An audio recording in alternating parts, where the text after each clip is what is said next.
Hello, everyone, and thank you for joining today's NeedyMeds special topic webinar, Oxygen Therapy, Being Your Own Advocate. My name is Carla. I'm the Director of Education at NeedyMeds. And before we get started with today's presentation, I want to go over just a few points. You can feel free to type in any questions you may have throughout the webinar and type them into the questions section of your GoToWebinar control panel. But please know that we're actually going to reserve answering questions until the end. And if we don't have the time to get to your specific question, please know we will follow up with you personally via email after the webinar. I'll also let you know that this webinar is being recorded and will be available for viewing on the NeedyMeds YouTube page within a few days. And you can find that page on the NeedyMeds the NeedyMeds homepage of our website. In the top right-hand corner, there's a bunch of links to get to our social media platforms, and you can see the red button for YouTube. And so you can find this webinar in a few days and a whole host of other special topic webinars that maybe you'll find some interest in. Also, in what should be the handout section, everybody's GoToWebinar control panel is slightly different, but it may be called the handout section. You will see two PDF versions of both my intro and outro PowerPoint presentation, as well as the PowerPoint presentation for today's special topic webinar. So with that, let's get started. For our guests that are not familiar with NeedyMeds, here's a snapshot of our homepage. And I always put that up because really our website is the face of our organization. NeedyMeds is a national nonprofit. We were founded 20 years ago by a retired physician, Dr. Richard Sagel. And our goal is to connect patients to programs that will help them afford or save on their healthcare needs. And I say healthcare needs because it's not only referring to medications. It's anything that falls under the broad umbrella of healthcare needs. Our mission statement is to educate and empower those seeking affordable healthcare. And we really define the education portion of our mission in two ways. First of all, of course, by letting people know about NeedyMeds and the resources we have to offer, and also by letting them know about other resources available, which is why we are so pleased to have our guest, Mr. Philip Port, the Executive Director of the National Association for Medical Direction of Respiratory Care. So before I continue with my introduction of Phil, I first want to thank NeedyMeds partner, the Pulmonary Hypertension Association, for making today's webinar possible and really helping to join NeedyMeds with the National Association for Medical Direction of Respiratory Care. The Pulmonary Hypertension Association, certainly I'll have their contact information at the end of the webinar because they are absolutely a resource you want to keep in mind. So getting back to our guest, Mr. Philip Port, as I said, Phil is the Executive Director of the National Association for Medical Direction of Respiratory Care and has been directly involved with health policy for nearly 40 years, with a heavy focus on matters related to pulmonary medicine, oxygen therapy, home mechanical ventilation, pulmonary rehabilitation, and sleep medicine.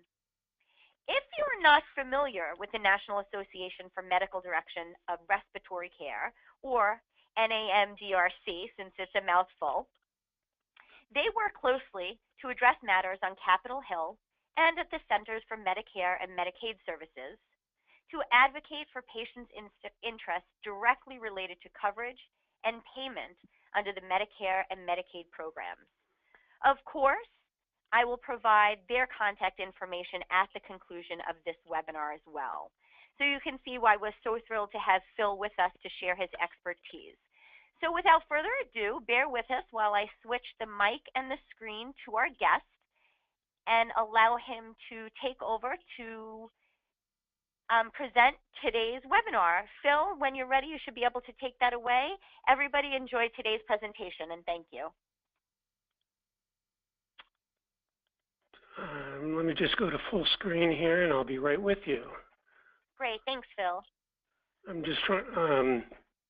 Yeah, to you go could to go into web. the slideshow. You could go to the slideshow option at the top of the webinar, Oh, and yeah, and it'll let you click on. You could just click play from the beginning on the left-hand side, and that should got it. make it There we as go. big as possible. And There we go. everybody, again, I'll encourage you to go ahead and type in any questions you may have as Phil conducts today's presentation. Thanks, everybody, and enjoy. Good afternoon, everyone. I'm glad you're able to join us. My name is Phil Port. I'm the Executive Director of, and because it's such a mouthful, we refer to ourselves as NAMDARC, N-A-M-D-R-C. And if you look at my business card, you won't even see National Association for Medical Direction of Respiratory Care. It's just plain and simple. We are NAMDARC, and when Carla mentioned I'd been doing this for 40 years, be aware that I started when I was 7. So don't overestimate my age. Let's get started. I'm going to coin a phrase here. You've probably never heard it before. It is complicated, so bear with me as we go through various considerations about oxygen therapy. We're going to talk a little bit about navigating oxygen therapy with your physician. We're also going to talk about navigating with your insurer, and perhaps most importantly, navigating with your supplier. In theory, they all have the same interest, your care and your medical needs, but they look at it really quite differently. Let's talk first about navigating with your physician. If you're just beginning oxygen therapy, it is tough knowing what to ask, but you're not the only one in that same position. Depending on who your physician is, what your physician's specialty or subspecialty may be, the physician may very well know pulmonary hypertension or COPD or a particular neuromuscular disease like ALS that might involve the need for supplementary oxygen, but they may not be intimately familiar with oxygen delivery systems, and how, not only how these devices work, but how the payment system for these devices work. And your diagnoses and comorbidities might make the order for oxygen a bit more complicated. An advocate is always, always, always a good thing. And please understand that being an advocate doesn't mean challenging everything that you hear, but it's an extra set of ears listening to what is said. I'll tell 2 very brief stories. I remember having a meeting at CMS, the Centers for Medicare and Medicaid Services. The issue, it was several years ago, the issue is unimportant, but you'll understand the point. The 3 or 4 of us from who do this for a living walked out of the meeting, and we all had the exact same take. The association representatives who walked out of the meeting had heard the exact same words, but interpreted them significantly differently. The point being that when you are listening to your physician or listening to the staff assisting the physician, it's always good to have another set of ears and ask questions. I cannot tell you how important that is. When we talk about oxygen, it's certainly important to know your flow rate, 2 liters, 3 liters, 4 liters per minute. But the goal of oxygen therapy is not 2 liters or 3 liters or 4 liters. The goal of oxygen therapy is to make sure that your blood is adequately saturated with enough oxygen. That's the goal. And that oxygen saturation level changes at rest and during activity or during exercise. It may actually also change while you sleep. Some people need oxygen only nocturnally, meaning while they sleep. Other people need it on occasion. Most people need it 24/7 on an ongoing basis. I just mentioned saturation. How do you measure saturation? Well, the simple answer is a pulse oximeter, and it's a very fair question to ask your physician, do you recommend that I get a pulse oximeter? And if you're going to use one, let the physician know. Here is a warning, or I should say a note of caution. A pulse oximeter, first of all pulse oximeters are not alike, but let's just say that the pulse oximeter, you're walking down the street and you're on oxygen therapy, and you happen to notice that you are desaturating. You may be breathing a little bit harder, and that number on the oximeter may go down to 87, 88. You turn up the oxygen flow a little bit. All of that fluctuation while you're walking, exercising is natural. And it may take a few moments for that additional oxygen flow to get your oxygen saturation back to normal in that 90, 91, 92 range. Don't think that if it's 95 that you need to turn it down. That's certainly not the case. That just means that you're doing actually quite well. If you're going to use oxygen outside the home, and you should discuss this with your physician, even if it's as simple as walking to the mailbox, or you want to go out and about grocery shopping, visit family, whatever you like, there are two important considerations that you need to discuss with your physician.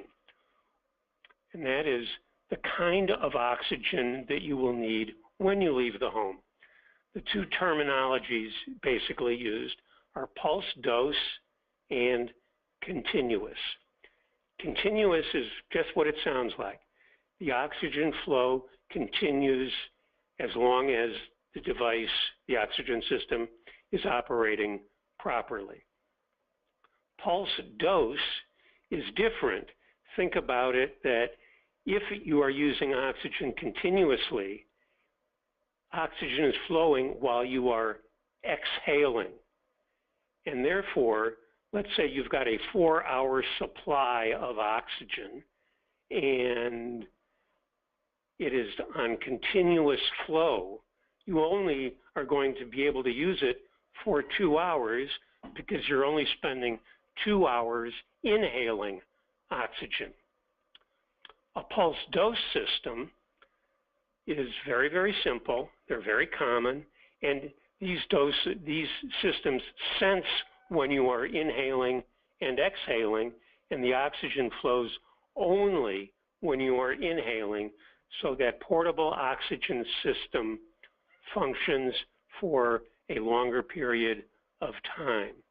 Please, I cannot overemphasize how important it is to make sure that your physician tells you whether your medical condition can accommodate pulse dose or you need continuous flow outside of the home.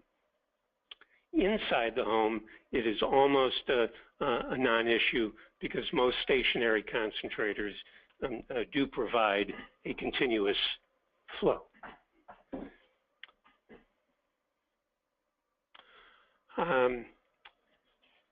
Navigating with your insurer. Boy, is this fun. About 85% of all oxygen patients are Medicare, so we're going to focus much of this on Medicare, but not solely on Medicare. We're going to talk about other insurers as well. And when you say Medicare, please remember it is not as simple as saying Medicare. There's Medicare fee-for-service, where the same rules exist across the country.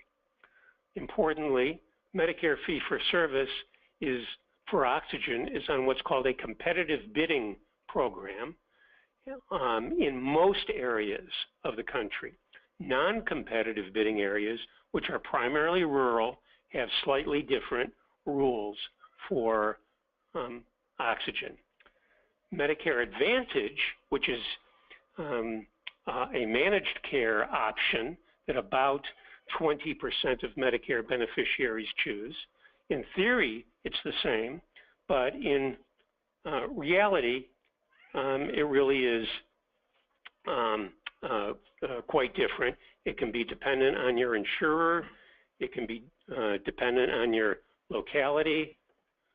There are numerous important variables, so that while under fee-for-service, the oxygen therapy benefit in Montana will be the same as it is in Florida, California, New York, and across the country. That is not the case for Medicare Advantage, and you should be aware of that. Commercial insurers. They are for the non-Medicare, non-Medicaid individuals.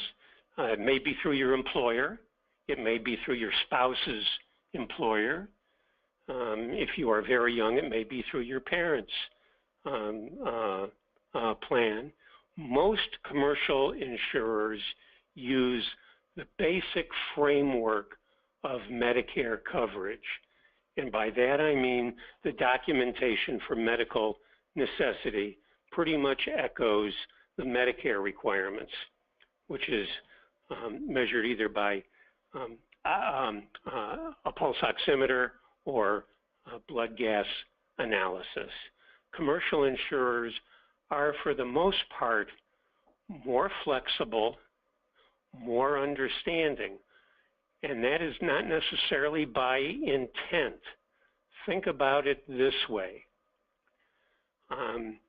In the Medicare world, the oxygen benefit runs about let's say $2 billion annually.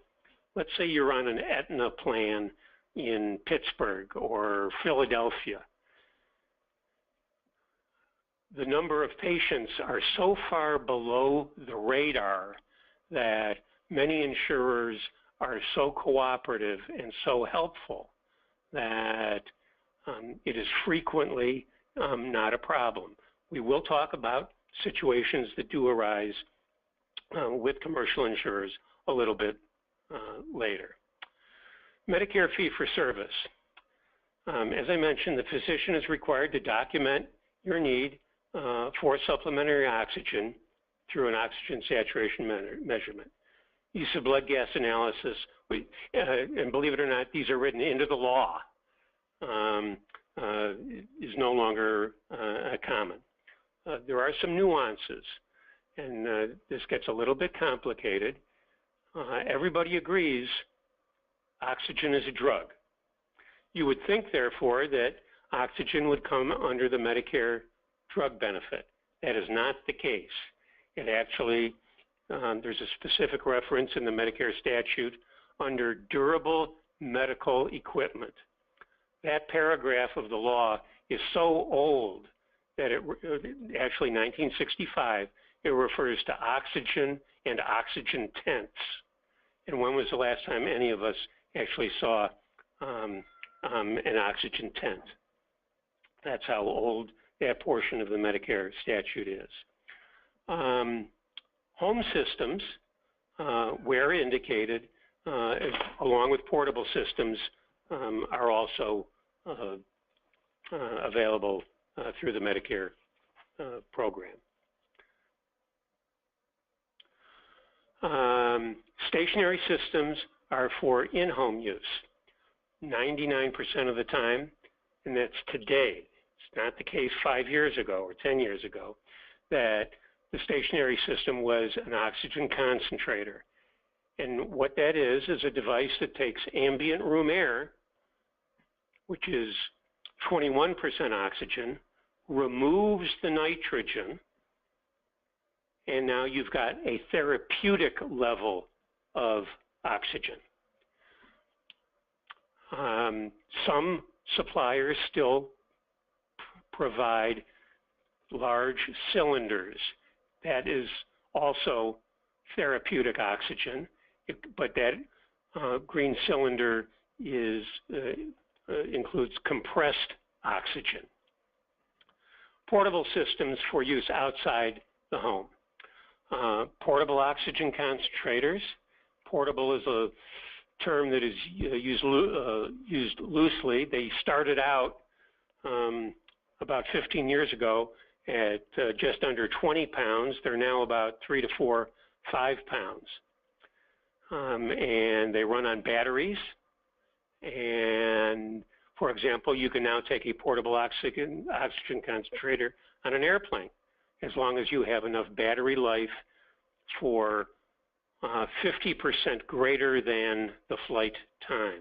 So if your flight is 2 hours long, the rules say you need to bring at least 3 hours worth of battery time and be able to document that if the airline so requests it. Transfill systems. It's kind of an interesting technology, and what that involves is a stationary oxygen concentrator in tandem with a small cylinder for compressed oxygen. And you can refill that small, lightweight cylinder simply by snapping it into place as part of the stationary concentrator. And it does take a bit of time. It can take 6, 8, 10 hours, depending on the particular transfill system. But what is attractive to suppliers, which we'll talk about in a few minutes, is that these portable oxygen concentrators and the transfill systems are what we call, or what they call, the non-delivery model. In other words, they can provide the equipment, get it to you, and unless there is a problem with the system, they don't have to come back except for routine service.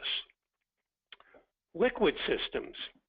Liquid systems were extremely popular.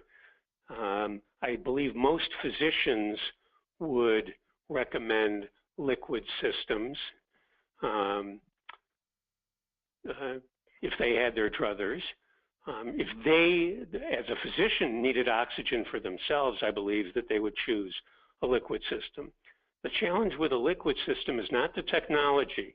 The technology has been around a long time and is well accepted, but it's a delivery model. And that makes it a significant challenge. Where this gets complicated is that a portable oxygen concentrator or a transfill system generally cannot provide continuous flow oxygen outside the home. A liquid system can. So if you need continuous flow outside the home, the best solution, and it's also the most difficult solution, which we'll get into in terms of obstructionism by many suppliers. As I mentioned before, the pulse dose, those are conserving devices. In other words, if you've got a 4-hour supply, either through your batteries or that small tank provides 4 hours of oxygen, the only way to really get the 4 hours is through a pulse dose system. Dramatically reduces the time under continuous flow. And for Medicare, there's always an ombudsman, 1-800-Medicare. If you have problems, that is always a viable approach. Medicare Advantage, as I mentioned before, it should be as robust as the fee-for-service benefit. In reality, you may have to fight for that. So if you are a Medicare Advantage patient and your plan, whether it's United or Aetna or Blue Cross or whomever, you will be more knowledgeable than they are about oxygen. You will be more knowledgeable about oxygen delivery systems than they are, and they invariably have a contract with a supplier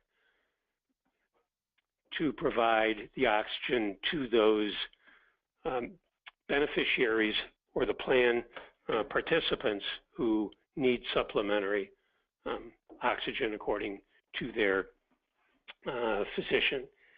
It is absolutely critical for you and your advocate to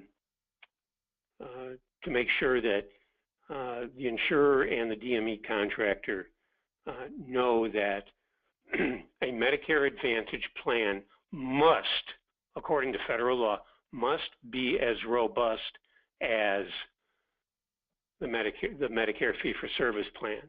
So when a Medicare Advantage program says, we don't do liquid, or we don't do transfill systems, or we don't do portable oxygen concentrators, you've got a very legitimate beef.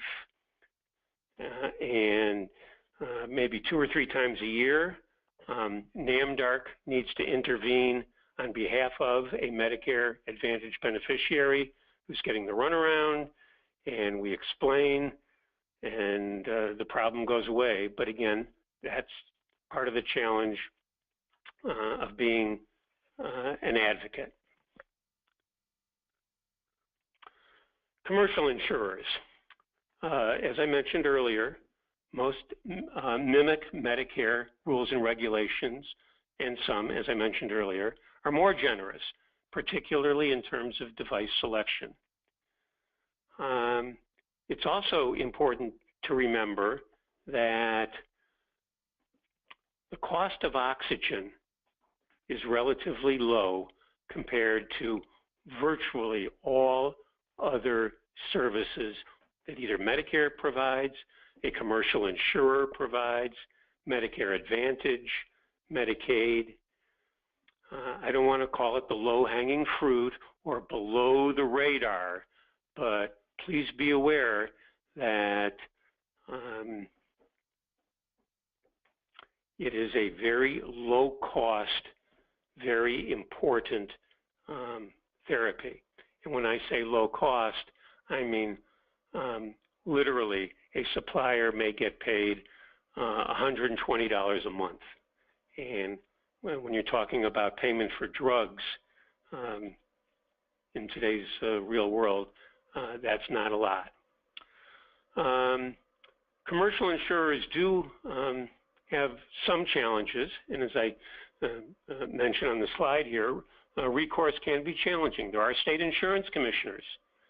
Aetna in Connecticut isn't the same as Aetna in California, or Blue Cross in Kentucky isn't the same as Blue Cross in Florida.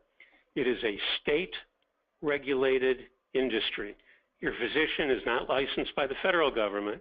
Your physician, your nurses, etc., are all licensed by the state. It is a state-regulated industry. We can talk all day long about the Affordable Care Act and selling insurance across state lines, but the important concept that I want to convey is state insurance commissioners are receptive to complaints about, hey, I have a plan, I'm not getting the benefit, so on and so on. They always have customer service, and I importantly point out your physician and quote George Orwell from, I believe it was Animal Farm. Some people are more equal than others. I'll give you my own very distinct personal experience. A new drug was coming on the market that was absolutely perfectly suited for a medical need that I would benefit from. The initial response of Aetna, and I have that insurance through my wife's plan, I was initially accepted for it. Then I was denied for it. I tried and Aetna was resistant. Then my physician called, talked at length with the medical director of the local Aetna plan here in Virginia, and I was accepted into that pharma benefit, specialty benefit, and I now am able to get a once-a-month injection, very high, relatively speaking, $95 copay per injection. But the point is, I tried and tried and tried. Couldn't do it. My physician said the exact same words. Some people are more equal than others. So when you are trying to be an advocate, remember that your physician may be your best friend under certain circumstances, and you should not forget that. It is important. Navigating with your supplier. Remember, the supplier has a financial vested interest in device selection from two perspectives. One, the supplier has to purchase the equipment. So a stationary concentrator costs X dollars. Compressed gas, which has to be delivered, those large cylinders, costs less than a stationary concentrator, but someone has to go out, deliver it on a truck, and therefore many companies have now shifted to that model I referred to earlier, the non-delivery model.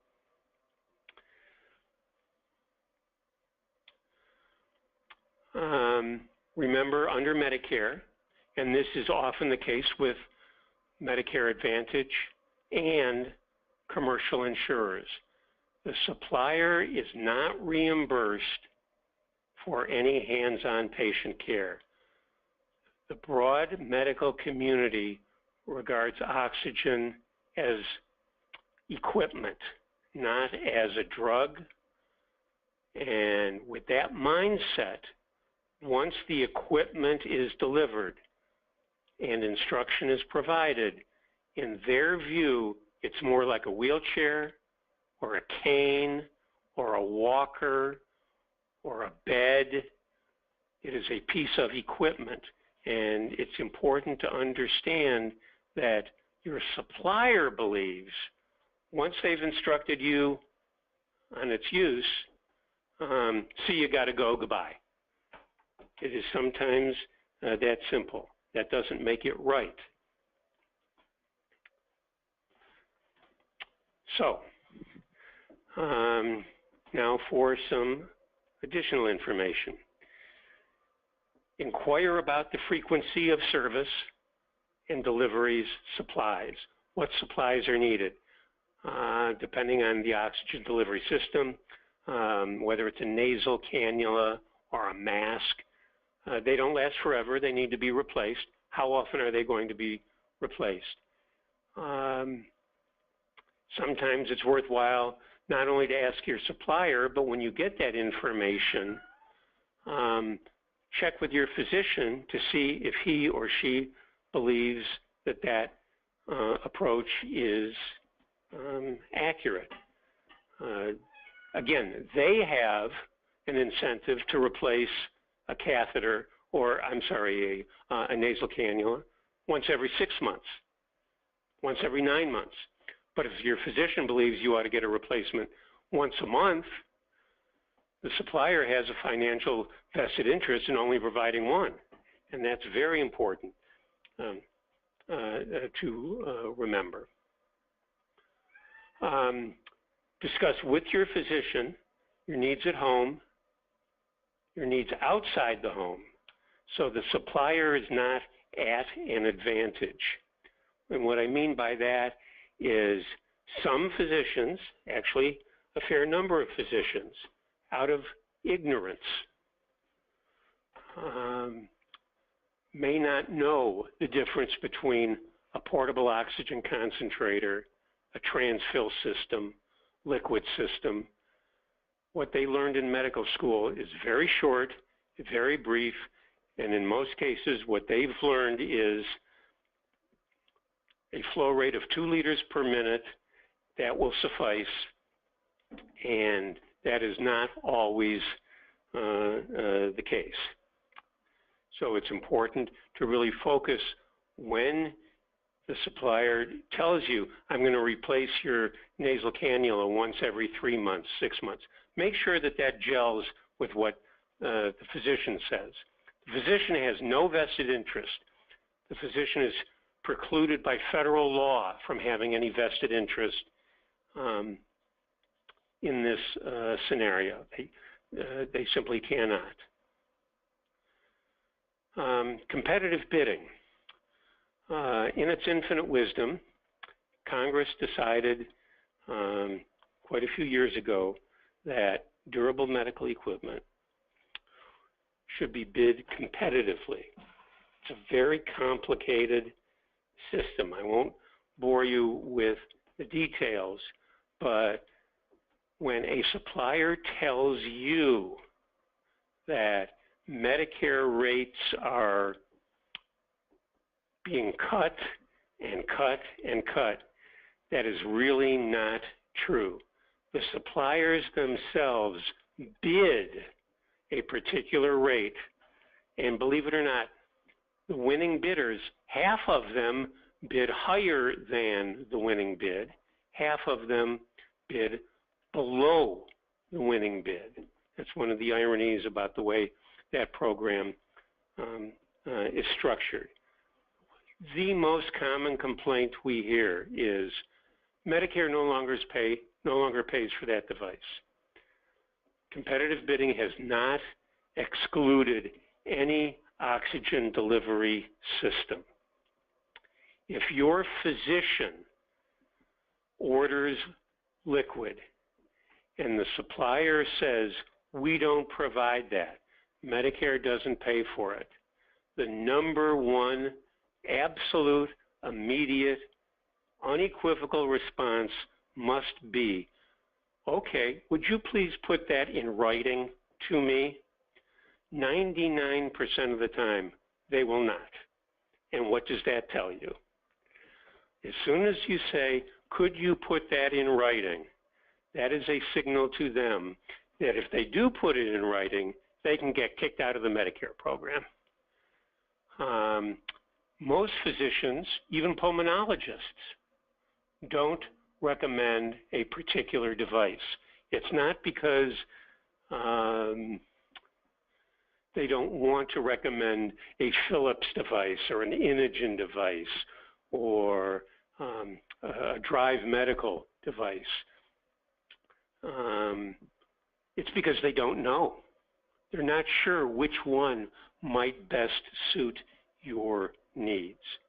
And a physician who simply says, well, Mrs. Smith needs 2 liters per minute, and that's all the order says.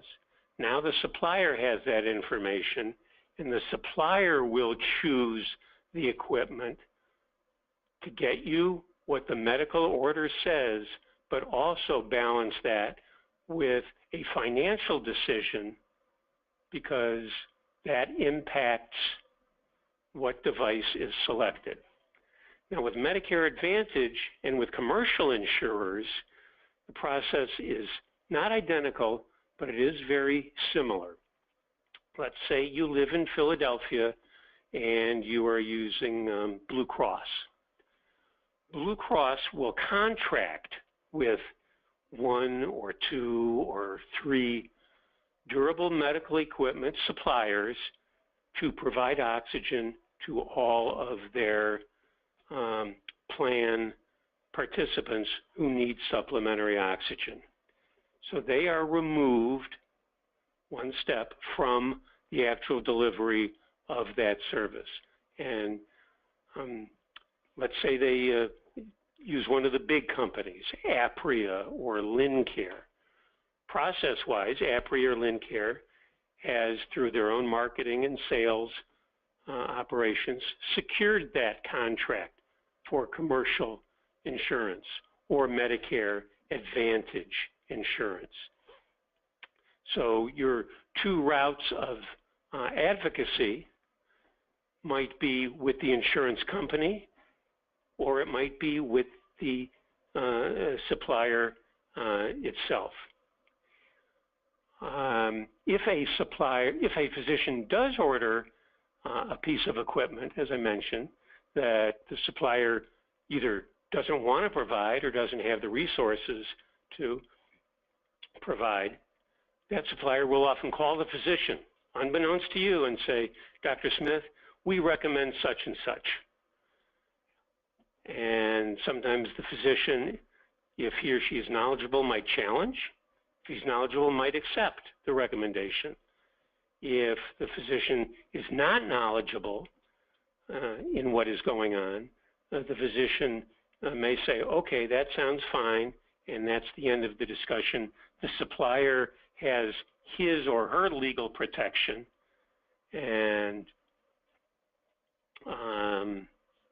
the physician may actually change the order.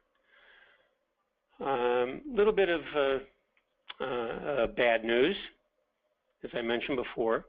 Not many physicians know much about oxygen or flow rates. As I said, the most common order for oxygen therapy is for a flow rate of 2 liters per minute. Unimportant. 2 liters per minute may get you to the right oxygen saturation level. It may not. So when you are learning to set your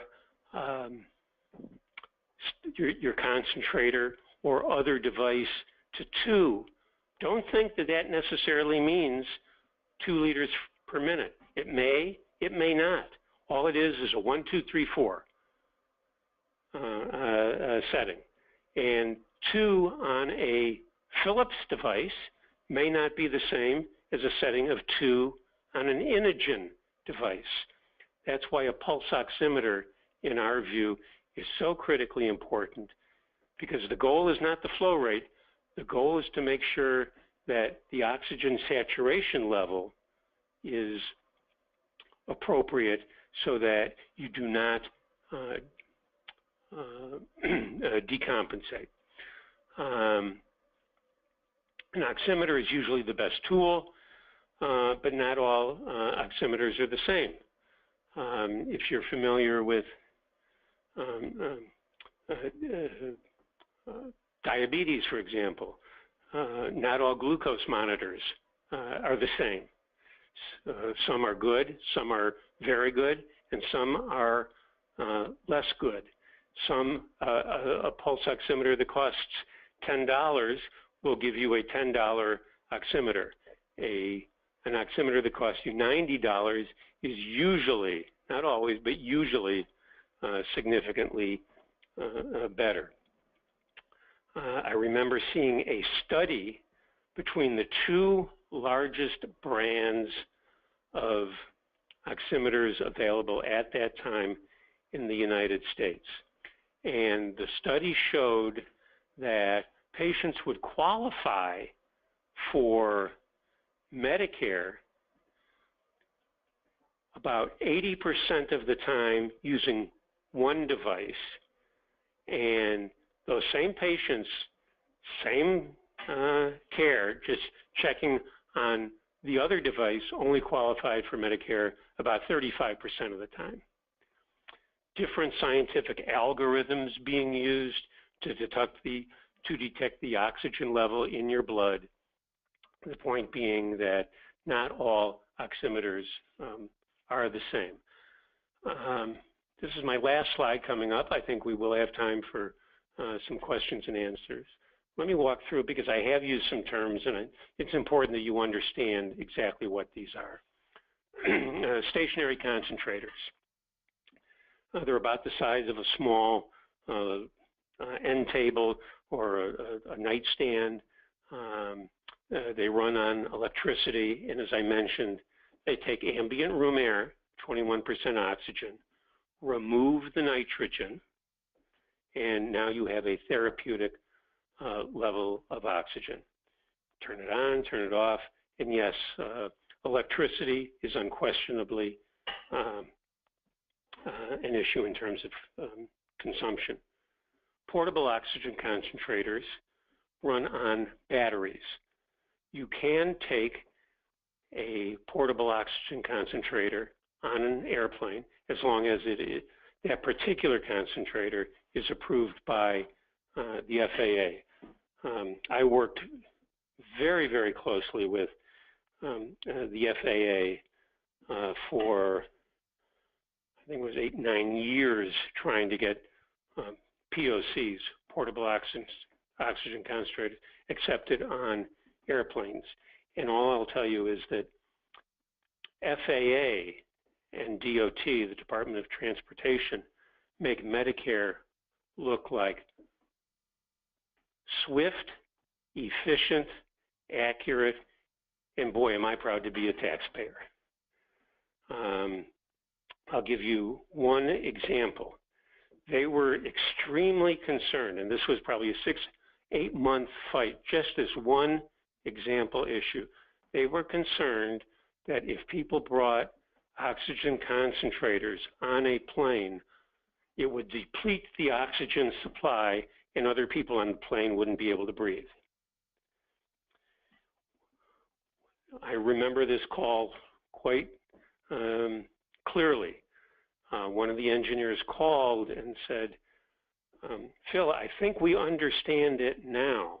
It's not an oxygen concentrator, it's a nitrogen remover. And I said, hey, whatever you want to call it, that's fine. So there was that one notable hurdle. Oxygen concentrator, nitrogen remover. Gaseous systems. You've seen them. They're the large, the most common are the E-cylinders, and they're fairly large. They're on little wheelies, little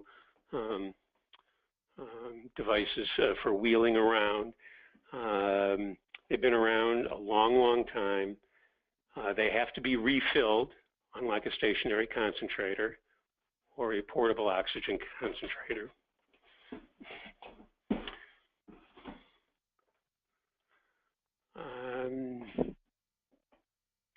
Transfill systems, I believe I mentioned, they are a combination of a gaseous system and a stationary concentrator. A very small cylinder sits on top of a concentrator and can refill that tank when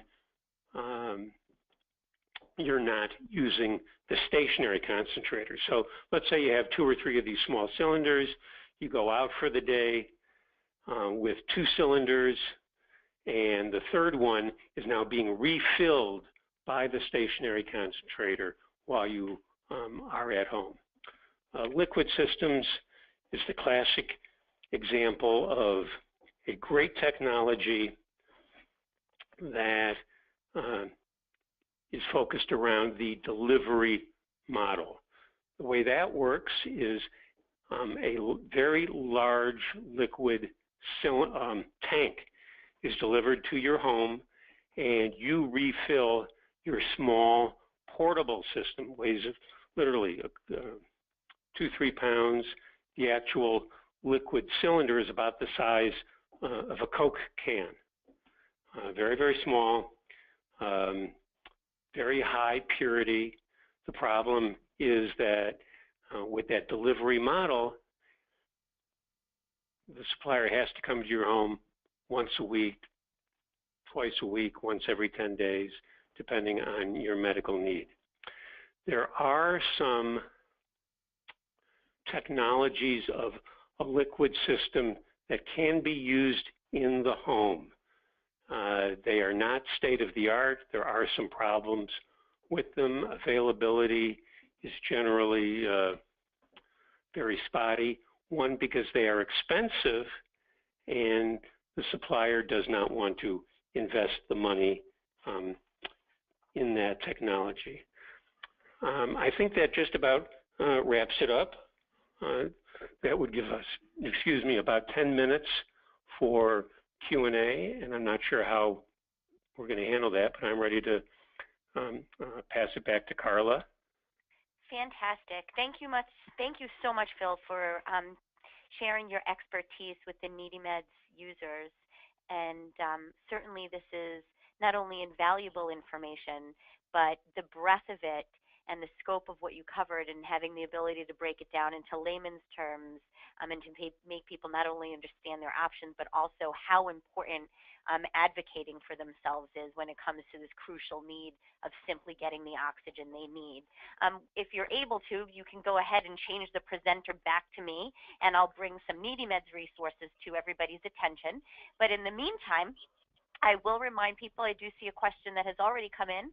Feel free to go ahead and send any questions you may have again by typing them into the questions section of the GoToWebinar control panel, and I will be sure to present them to Phil if we don't get a chance to answer your question today, or if you're like me and you simply think of other questions as soon as the webinar is over.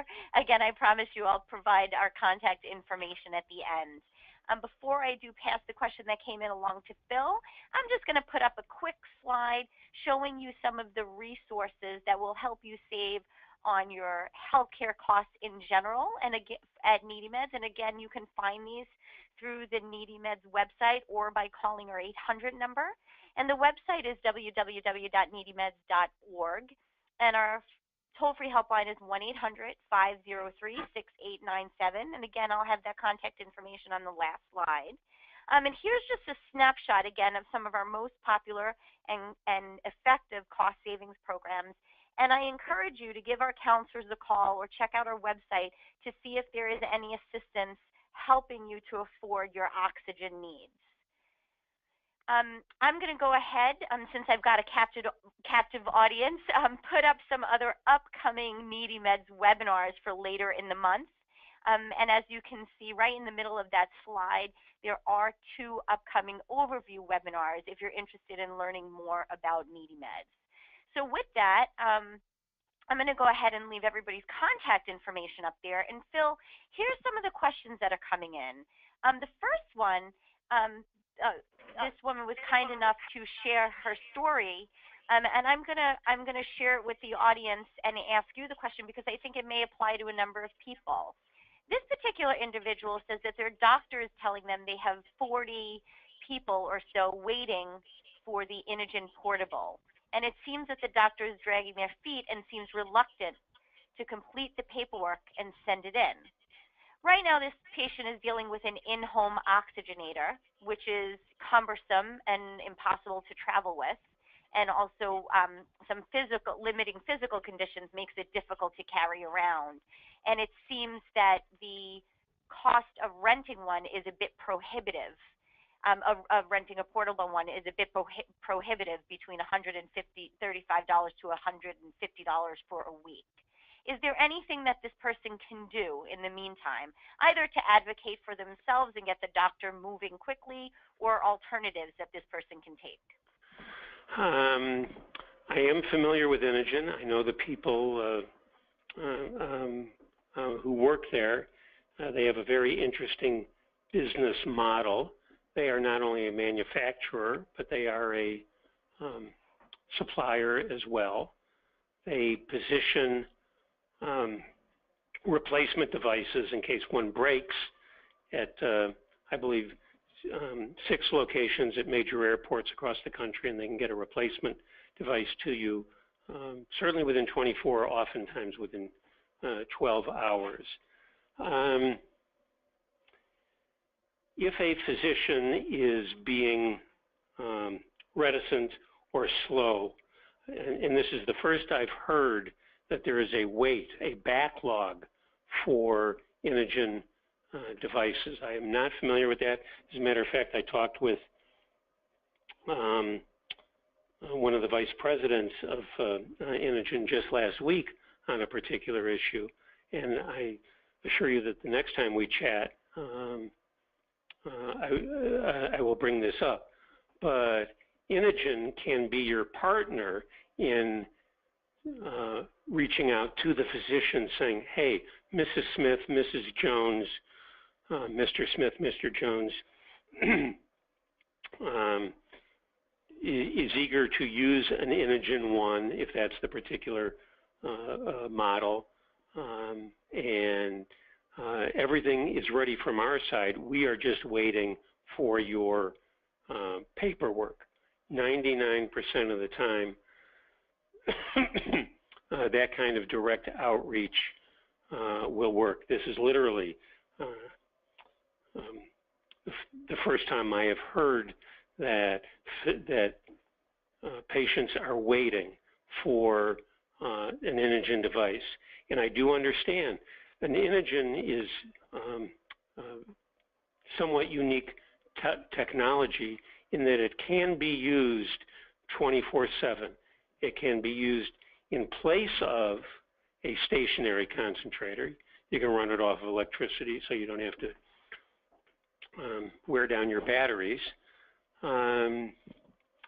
So if I was in that position, I would reach out to Inogen in California, go to their website, and go through the process of identifying yourself, your physician, the physician's contact information, and that should be, famous last words, that should be the easiest route to remedy.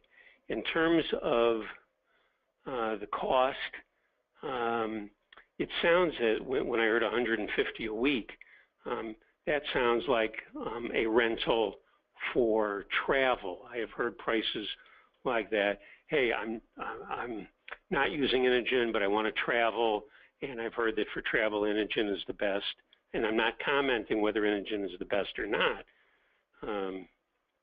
because different patients have different needs and different tolerance levels for certain technologies. That sounds high. We've addressed the issue with Medicare. It falls on deaf ears. They don't believe it's a legitimate Medicare benefit. However, portable oxygen concentrators are covered under the Medicare program. I have never heard of a commercial insurer not covering portable oxygen concentrator. Some of this may go back to the comment I made that maybe the physician is not ordering Inogen specific. And if the physician is not ordering Inogen specific, that would need to be addressed to persuade the physician for whatever medical need or your personal preference to go for that device. I hope I've answered at least part of that question. Thank you so much, Phil. And again, it goes back to stressing different avenues in which to be an advocate for yourself. I have another person writing in that this person is has insurance coverage, but her insurer is saying that a lightweight POC is a luxury, and now they say it's simply a convenience. But they won't put in denial. They won't put their denial in writing, which is what you had mentioned earlier in the webinar, even though this person has a prescription. So what's the best course of advocacy action for this patient? To make sure I understand, it sounds as if it's a commercial insurer. It's not Medicare. That's right. That's right. I would contact the State Insurance Commission and document that I have asked for this device in writing. They won't tell me, they tell me it's a luxury or something like that, but they won't put that statement in writing. That to me, as well as I'm sure to all of us, speaks volumes immediately. The medical literature. And you said again, Phil, the organization to contact is this the state where this person lives? The State Insurance Commission that authorizes that insurance company to operate in that state. And all of their insurance plans that they offer to people in the state must be approved by the State Insurance Commission. I see. Thank you, Phil. Go ahead. We have another question coming in. This patient has Medicare FFS, and you're saying recently. Yep. FFS, fee for service. There you go. It sounds and recently, this individual Supplier, as you can tell, Phil is the expert on the jargon. I'm just the person saying the questions out loud. So recently, this patient, their Supplier has told them that they are limiting the quantity of the smaller M6 tanks, and that they will offer 12 per month, and any additional portable oxygen needed would be provided with the taller E-tanks. This person typically goes through approximately 18 to 20 small tanks a month and uses the E-tank strictly for exercise. They find that the E-tank to be heavy and cumbersome to use on a regular basis. Yeah. Sure. This person is young for an oxygen user, and the M6 tank allows this person to be very active. But they're telling this person that they are required to provide a portable system, but not a particular type. What is this patient's recourse? If the physician puts in writing the need that you have described on behalf of the patient, that supplier is legally obligated to fill that prescription as the physician ordered. Now, the physician may not say M6. The physician may say something like, excuse me, lightweight portable systems on a regular basis to meet the patient's needs without limitation. I'm just thinking off the top of my... And like everybody else, I get very happy when I hear concrete statements like legally obligated to do this. So that's very helpful. And were you going to add something else, Phil? And of course, if the supplier, and I hear fee for service, if they are putting this arbitrary limit on, I would love this person needs to get that statement in writing. And if it is indeed Medicare, because you also said young, but there are young people on Medicare, because if they have a notable disability, they can wind up on Medicare. There is no question in my mind. And the person is saying it is Medicare. It is Medicare. Yeah. If the physician writes that specific order and that supplier wants to continue to participate in the Medicare program, they are legally obligated to provide what the physician orders reflecting the patient's needs. Thank you so much, Phil. I don't see any other questions coming in at this time, but I do want to stress, if you do have any questions when the webinar is over or at a later time, don't hesitate to reach out of any of those resources that you're looking at on your screen right now. And again, you can find a copy of this PowerPoint and Phil's PowerPoint, much more importantly, in the handout section of your GoToWebinar control panel to be downloaded. If you have difficulty with that, don't hesitate to send me an email and I'd be happy to resend it to you. And again, this webinar will be available on the NeedyMeds YouTube page. Phil, I want to thank you again so much for taking time out of your schedule to share your expertise with the NeedyMeds audience. And to our audience for joining us this afternoon. We do hope we find you participating in future NeedyMed webinars. Thank you so much, everyone, and have a great rest of the day. Thanks again, Phil. Take care. Thank you.